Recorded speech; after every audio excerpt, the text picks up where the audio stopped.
Amen. So praise the Lord. Andito tayo muli para sa ating morning revival preview. So panibagong linggo na naman ito. At para sa linggong ito, ang title natin ay Christ as the Son of Man walking in the midst of the golden lampstands. So ito ay senaryo na makikita sa aklat ng Apokalipsis kung saan ang Panginoon ay lumalakad. Sinabi diyan na siya ang anak ng tao na lumalakad sa gitna ng mga gintong patungan ng ilawan. Nang ibig sabihin, hindi niya iniiwanan yung eklesiya. Palagi siyang nandyan. Siya ang ulo. Siya ang tagapamahala. Ang buong eklesiya ay nagtataglay ng kanyang buhay. Ito ay naibunga ng kanyang pagkabuhay na muli. At ito ay naitatag sa pamamagitan ng kanyang buhay na hindi nasisira. At syempre, kung gusto mo pang malaman ang mga bagay ng eklesiya, basahin mo ang aklat ng Efeso. Amen. Sa mga kapatid, ang schedule natin ngayon ay week 39, day 1. Okay, so magbabasa na ako ng mga Bible verses natin. Ephesians 4:3. Being diligent to keep the oneness of the Spirit in the uniting bond of peace. Sapagkat ang pinag-uusapan natin ngayon ay ang eklesiya, sinasabi rito, dapat diligent tayo. Pag sinabi mong diligent, ibig sabihin yan, aggressive ka, masigasig ka, at meron kang pagsusumikap na na panatiliin ang kaisahan ng Espiritu. Yan. So, ibig sabihin, ang eklesiya na binubuo ng mga believer sa panahon na ito, sa bagong tipan, ay dapat bawat isa masigasig, nagsusumikap, nagpupumilit, at ginagawa ang kanilang lahat sa buong puwersa at lakas upang panatiliin ang kaisahan ng Espiritu. Pero para sa akin, ang kaisahan ng Espiritu ay ang pagiging nasa Espiritu.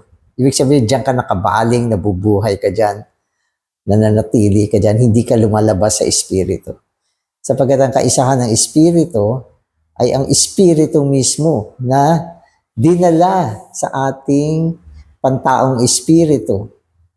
Ang ating Espiritu ngayon ay nagtataglay ng Espiritu Santo. At paano natin pananatiliin ang kaisahan? Sa pamamagitan ng Espiritu.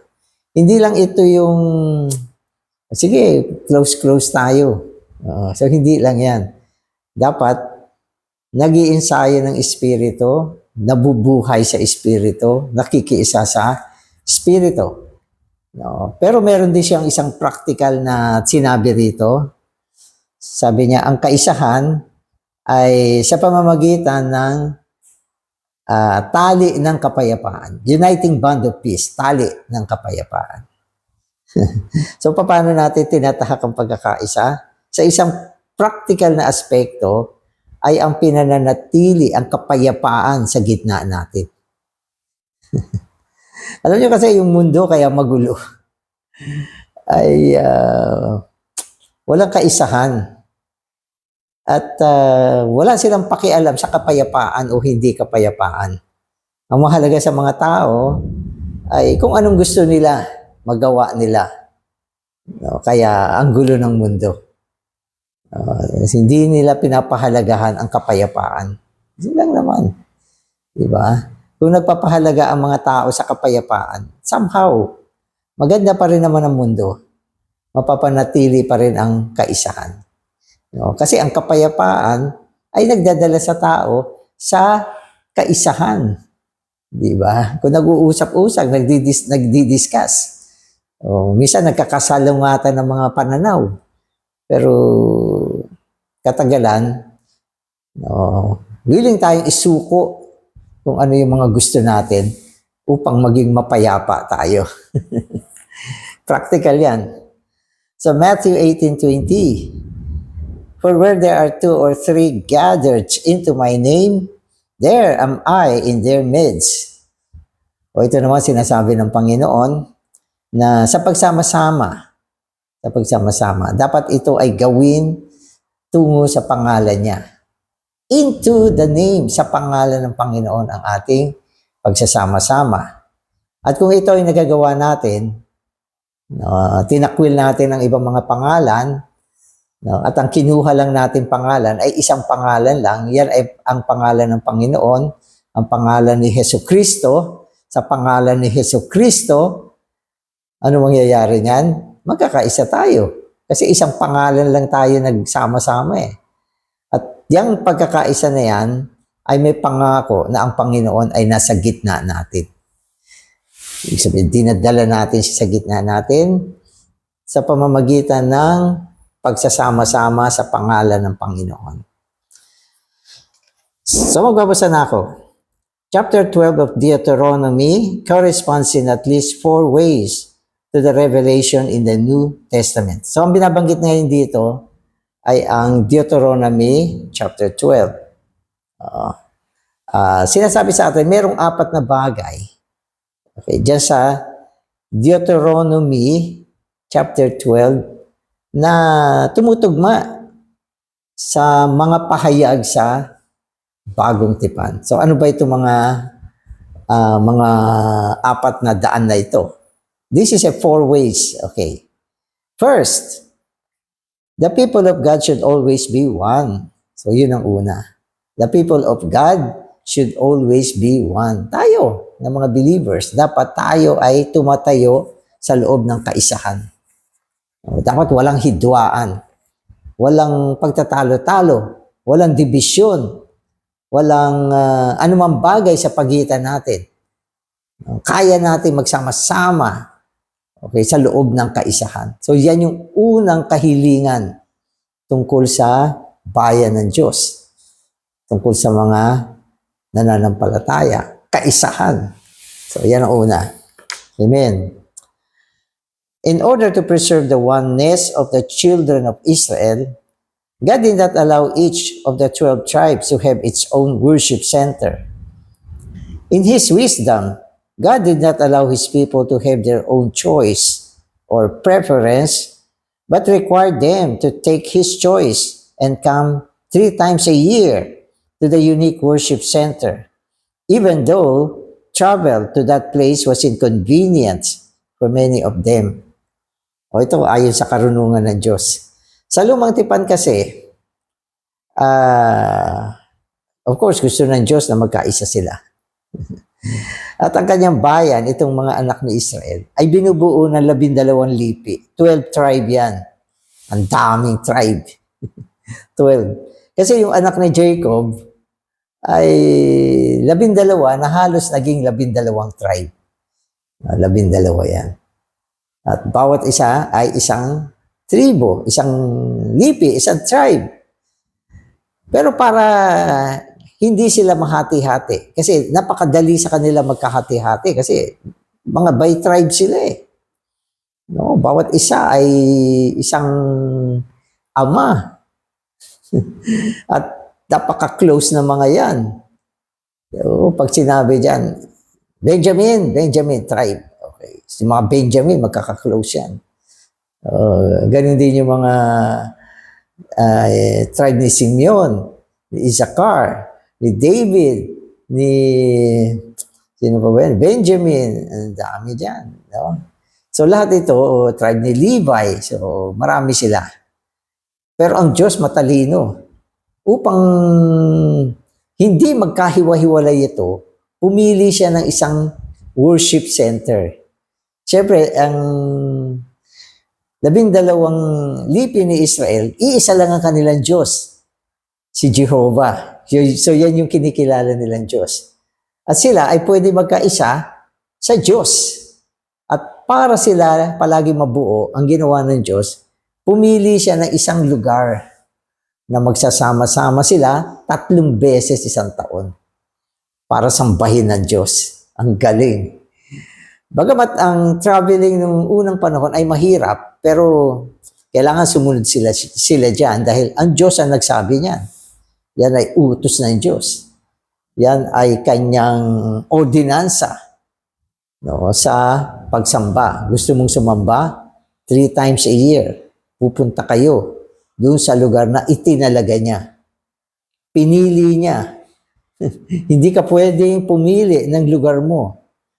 Kapag ginawa mo yan, swail ka. Kaya yun ang situation noong unang panahon. Hindi madali, siyempre. Kasi ang paglalakbay noong unang panahon, ang napakahirap, ang hirap maglakbay. No, minsan, yung lugar medyo sa panahon natin malapit lang yan. Pero para lakbayin mo yan, ang hirap. Sipin ninyo. So yung iba naglalakad, yung iba ay sasakay sa kariton na may kabayo, merong asno, o merong kamelyo. Ang bagal yan, ang busisi niyan. At ang daan, rough road, lubak-lubak. Hindi lang yan. May mga time, tumatawid sa ilog, umaakyat ng bundok, bumababa. So, ganun ang traveling noon. At ang pagta-travel ay mapanganib din ng panahon na yan. Kaya kailangan marami sila. Sapagkat marami mababangis na hayop. Kaya mahirap mag-travel, pero yan ang natatanging paraan ng Diyos para pag-isahin niya yung kanyang bayan. Sa pamamagitan ng pagpupulong, pagsasama-sama sa isang lugar na itinalaga niya. Hindi ka pwedeng pumili. Well, sa panahon naman natin, mas convenient na ang traveling. Kung tutuusin nga, yung mga nilalakbay natin ngayon, ang lalayo niya, north to south, east to west. So, mga ganyan.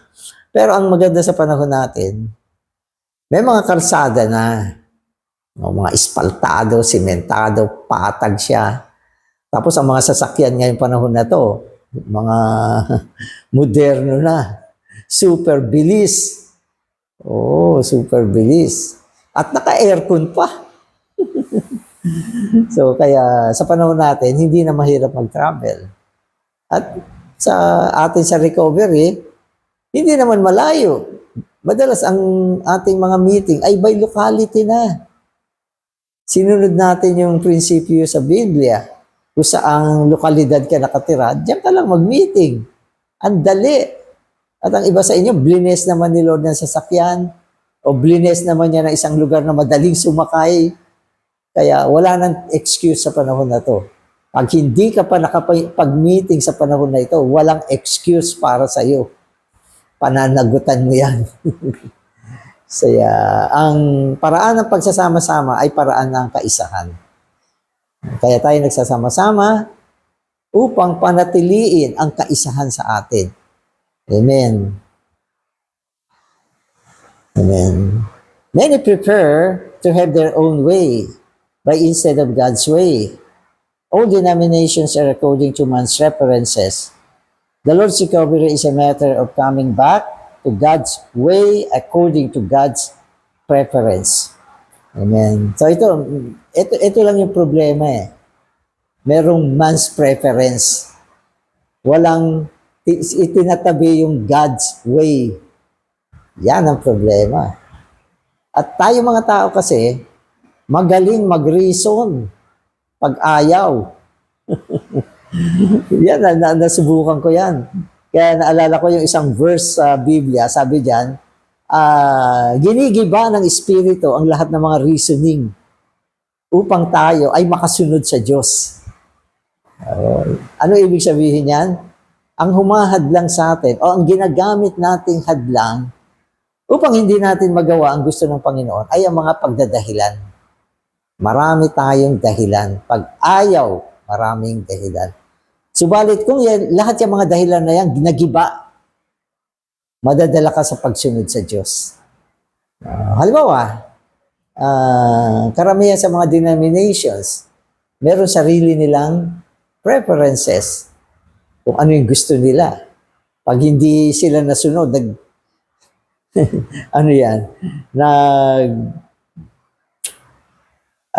gagawa sila ng sarili nilang grupo.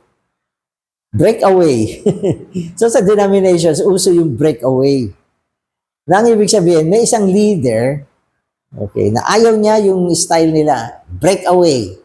So, panibagong group na naman yan. Dumami na naman, breakaway. Kaya dumami ang denomination sa naka-break away. Di ba? Pero salamat sa Panginoon, tayo nasa pagbabawi ng Panginoon.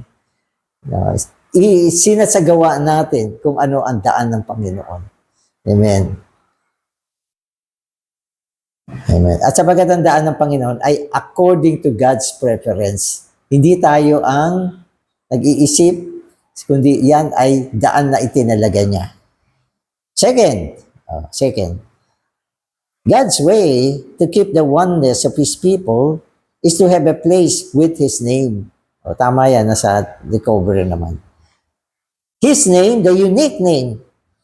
Today's Christians should be gathered together into only one name, the name of the Lord Jesus. However, Christians are accustomed to being gathered into other names, such as Baptist, Presbyterian, Episcopalian, Lutheran, Methodist. So ito ay ilan lang sa mga pangalan ng mga denominations na malalaki. No? Pero ang dami pa. Hundreds yan. Hindi mo kayang bilangin. Gaano kadami yung mga pangalan ng denominations sa panahon na ito.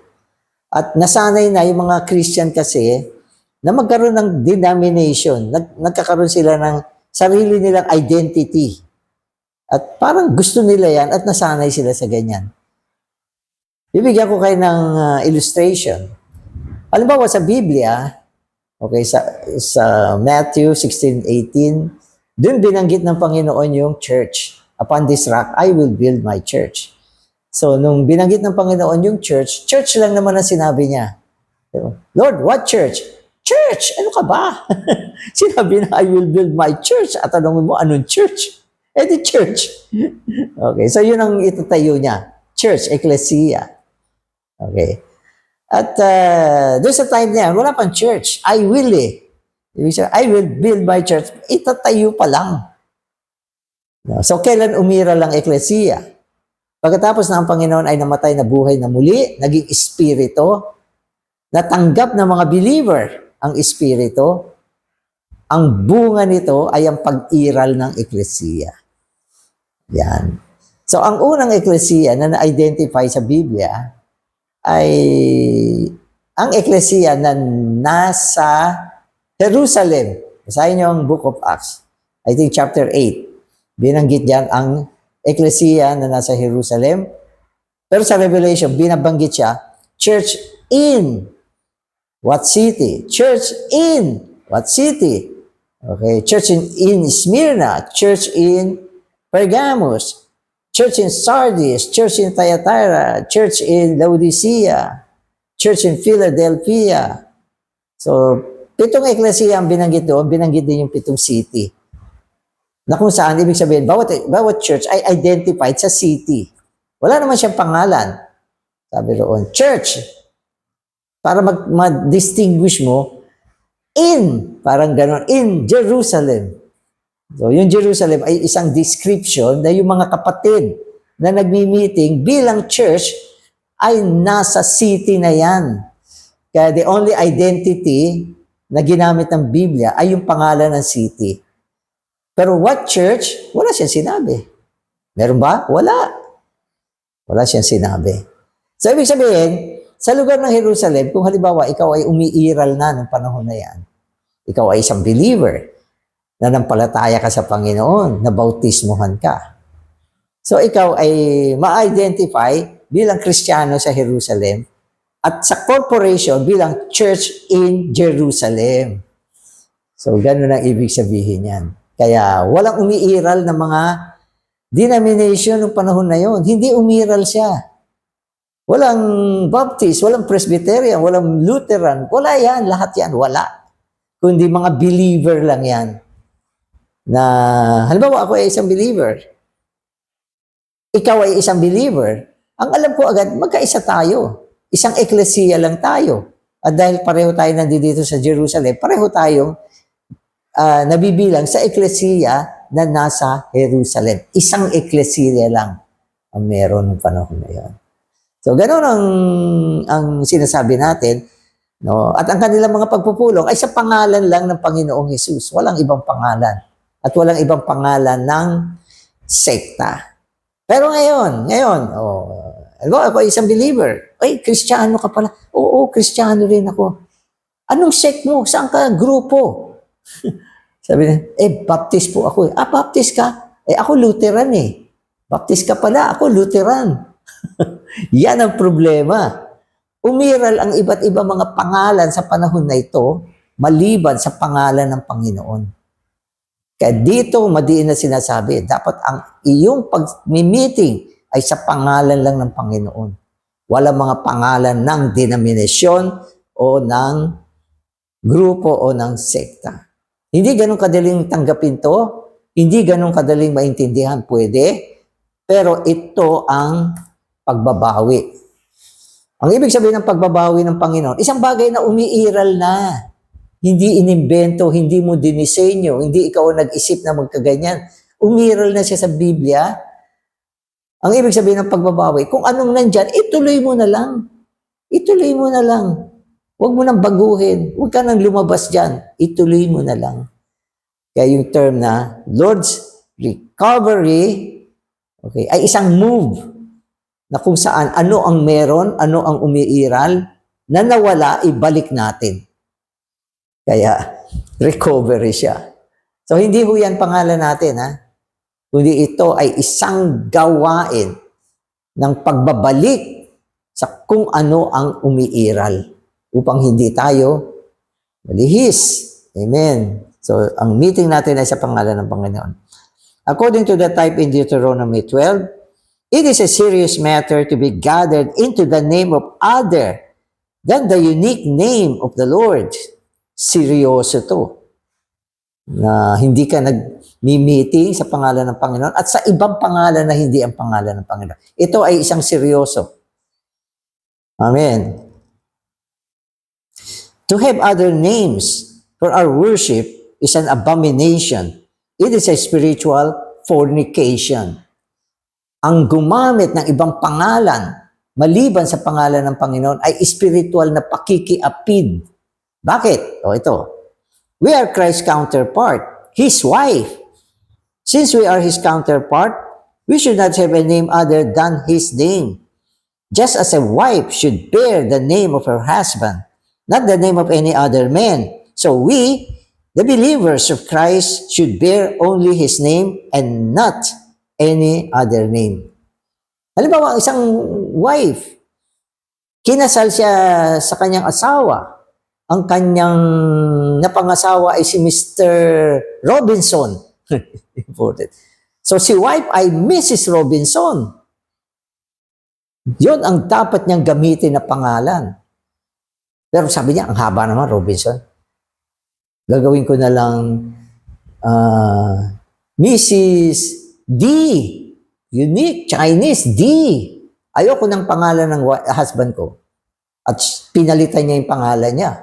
Ang ginamit niya ay D. D-Y-D. Mrs. D. Nako. Pag sa pananaw yan, isang pakikiapid yan. Sabagat tayong mga believer ay pinagkasundo kay Kristo bilang ating kasintahan at bilang ating asawa sa darating na walang hanggan. Di ba? Kaya seryoso ang pangalan. Kaya una, sa tamang lugar na itinalaga ng Diyos. Pangalawa, sa pangalan ng Panginoong Hesus. Amen. Third, both Deuteronomy 12 and the New Testament reveal that the place chosen by God for our worship of Him is the place of His habitation. According to Ephesians 2:22, God's habitation, His dwelling place, is in our spirit. If we come together under the name of Christ, but instead of exercising our spirit, we remain in the natural mind, or even worse, in the flesh, we will not be in the habitation of God. So, mag-pause ako dito. Ang pangatlo, ang piniling lugar ng Diyos ay ang kanyang pinananahanang lugar. Kaya sa Lumang Tipan, ang piniling lugar ng Diyos ay ang templo. Sapagat yan ay ang bahay ng Diyos at ang lugar ay ang Jerusalem. At siyempre, nung hindi pa naitayo yung templo, doon sa lugar ng Jerusalem, doon sila nagmi-meeting. Yun ang piniling lugar ng Diyos.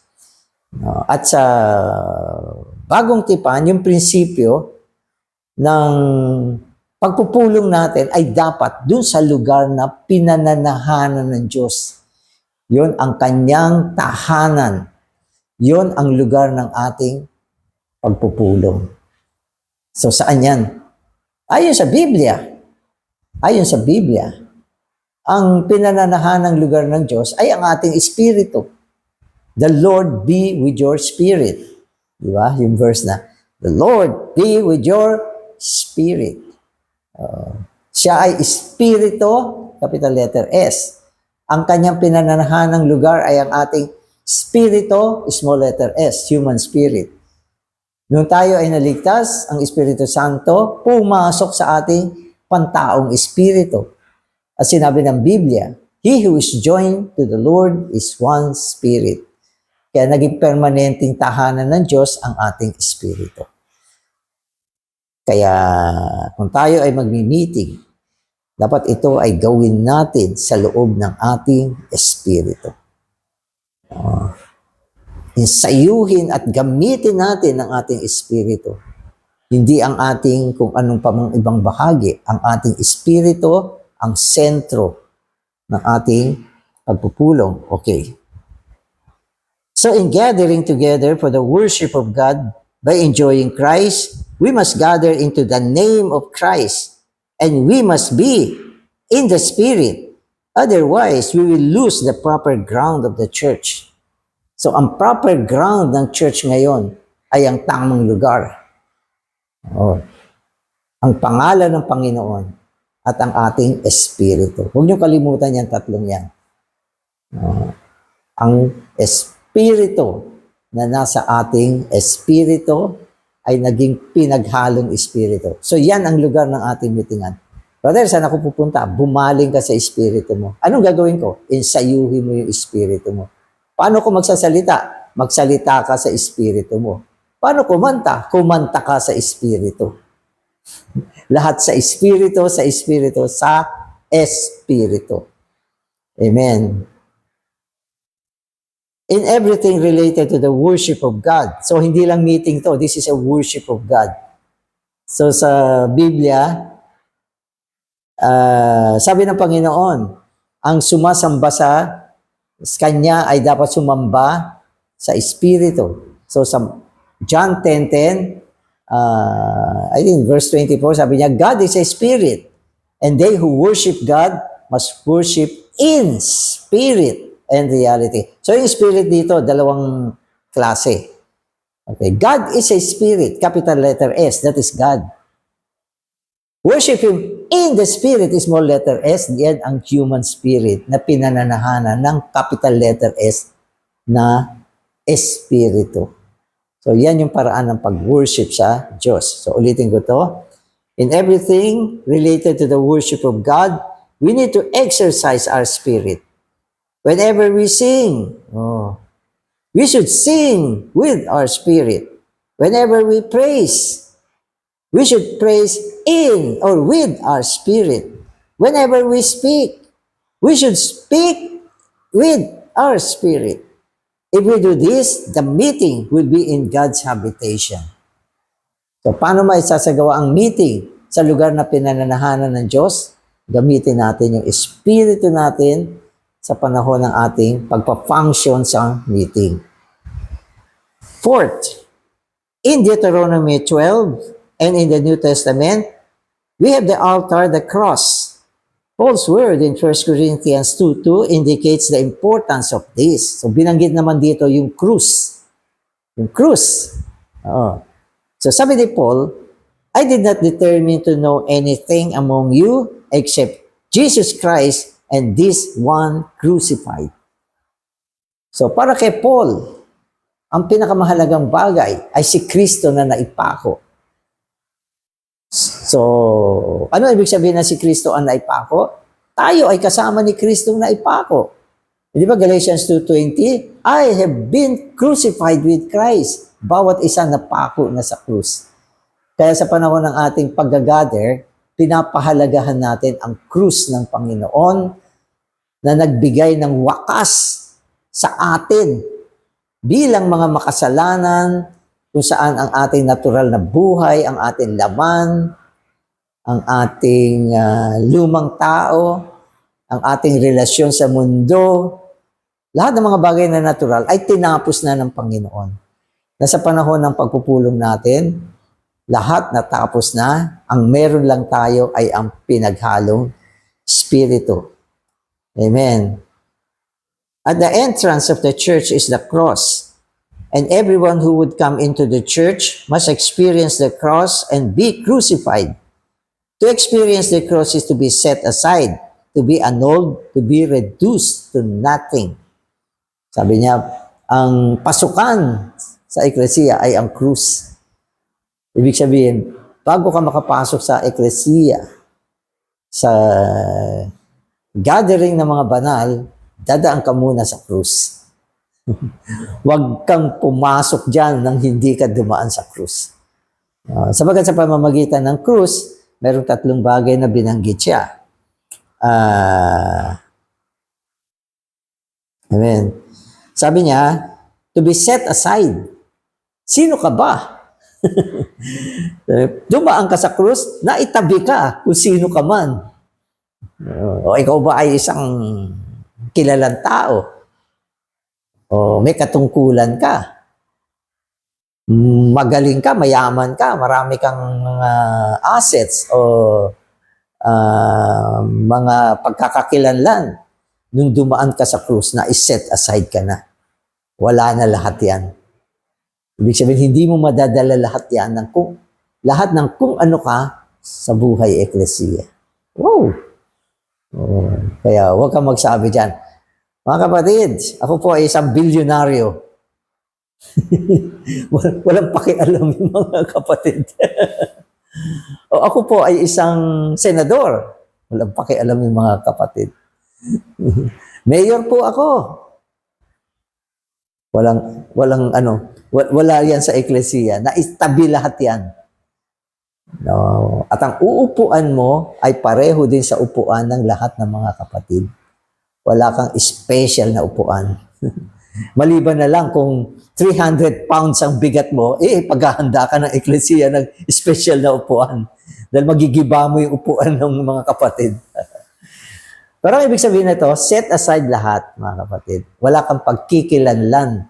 Pagpasok mo sa eklesiya. Walang pagkikilanlan. Tangi lang si Kristo na naipako ang meron. Sino ang dumating? Si Kristo na naipako. Umupo ka na rito, brother. At bawat isa tinatawag na brother. Wala rito special names. No. Wala rito mga kung sino-sino mga opisyal. No. Huwag kang maglagay ng karatula sa iyong sa iyong damit. Na i-set aside lahat 'yan. Amen. Ano pa? Annulled, to be annulled. No, na ibig sabihin, nawala ng bisa lahat ng bagay tungkol sa iyo. Na-set aside ka, at kung ano ang meron ka, nawala na ng bisa. No. At sino ka na? Sa natural, wala ng bisa lahat na natamo mo sa mundo. Maring ikaw ay isang champion athletes. Wala yan pagdating mo sa eklesiya. Kaya sa loob ng eklesiya, we are all brothers. We are all brothers. Maring magaling ka. Marami kang alam. Walang tatawag sa iyo na pastor dito. Brother ka pa rin. Walang tatawag sa iyo na reverend. At huwag ka na rin magpumilit na gumawa ng pagkakakilanlan. Baka naman yung iba kasi yung mga artista para makilala, magpapatahiyan ng mga yung mga kakaibang suot, mga makikintab, mga kung ano-ano. Diba? Pag tumayo sa podium, kumikislap. Ibig sabihin, hindi natin kailangan ng pagkakakilanlan. Kundi lahat ng bagay ma-terminate sa krus. And to be reduced to nothing. Diba? Sabi ni John the Baptist, He must increase. Sino yung He? Si Lord. Dapat siya mapalaki. I must decrease. Ako ay mapaliit. So dito, sabi niya, reduced to nothing. Mapaliit hanggang mawala at hindi na makita. Walang identification. So yan ang ating prinsipyo sa loob ng Eklesiya. Payag ba kayo dyan? Ako, payag ako dyan. Gustong-gusto ko yan. Oo. Yung mga ayaw nito ay mga tao nagmamahal sa sarili. Pinapahalagahan ang mga posisyon, gusto maging somebody sa loob ng Eklesiya. So mga kapatid, dapat makita natin itong bagay na ito. No? At ang tanging makakagawa nito ay ang krus ng Panginoon. Ano ba ang ibig sabihin ng krus? Ang ibig sabihin ng krus is death. Death yan eh. Krus yan. The cross is the capital punishment of the Roman Empire na dinaanan ng Panginoon. At siya ay namatay. Lahat ng dumaan sa krus namatay. Ano ba ang baptism? Baptism is burial. Na ibig sabihin, nung nabaptize ka, inilibing ka na kasama ng Panginoon. Kung dadalin mo pa kung ano yung meron ka sa buhay eklesiya, ibig sabihin, wala ang realidad sa iyo. Kaya, palagi ko sinasabi, mga kapatid, dito sa church life, sa Lord's Recovery, we are all nothing. Christ is everything. Kaya isang identity madalas ginagamit natin eh. We are all slaves of Christ. Ang slaves ay nothing. Ang mga slaves, wala naman silang kwenta ng unang panahon eh. Binibenta-benta lang yan. At kapag yan ay nabili ng isang master, pwede niyang gawin lahat ng bagay sa kanyang slaves. Wala silang human rights. Amen.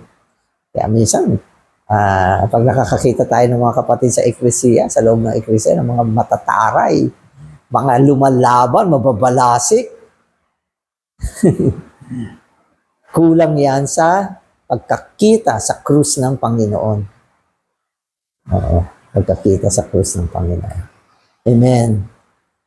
Amen. In the church life, there should be only Christ, not us. Kaya sabi niya, yung new man, sabi niya, in the new man, okay, there's no Jew nor Greek. There is no male or female. Ano pa? There is no circumcision or uncircumcision. Barbarian, Scythian, rich, poor. But Christ is all and in all. So, ibig sabihin, wala lahat yon. Ano meron? Si Kristo lang ang meron. Ano lang ang pwedeng pagkakilanlan sa isang believer? Si Christ na nasa kanyang spirito. Pinapahalagahan kita dahil meron kang Kristo sa loob. Yun ang kahalagahan mo. Kung wala kang Kristo, wala kang halaga. So ano ang kahalagahan ng mga believer? Si Kristo na nasa atin. Kaya sabi niya, Christ in all. Si Kristo na nasa lahat. Okay? Only Christ in all. Amen. So yan yung one new man. The one new man is one of the aspects of the church in the book of Ephesians. Amen. Amen. Where should we be? We should be on the cross. This means that we should not bring anything of the old man, anything of the self or the natural life into the church. When we are on the cross, we are truly in the Spirit. So isang pagpapatunay na tayo ay nasa Espiritu sa panahon na wala tayong dalang inang anumang bagay. At wala tayong tinatayuan na anumang bagay maliban sa Espiritu. Amen. Are we preparing to come to the meeting? We may pray, Lord, if I still have something related to the flesh, the self, and the natural life, I ask you to forgive me and to cross out these things. Lord, I need to cross out and then anointed with yourself. Cross out. Kung sa aking unconscious behavior, nadala ko ang isang bagay na hindi si Kristo, no, patawarin mo ako, Panginoon. I-expose mo ako. At kapag nakita ko ito, papasok ako sa krus, huhubarin ko yung bagay na yan. Okay. So yan yung ibig sabihin na tamang katayuan natin sa loob ng eklesiya. Amen. So, ano tayo?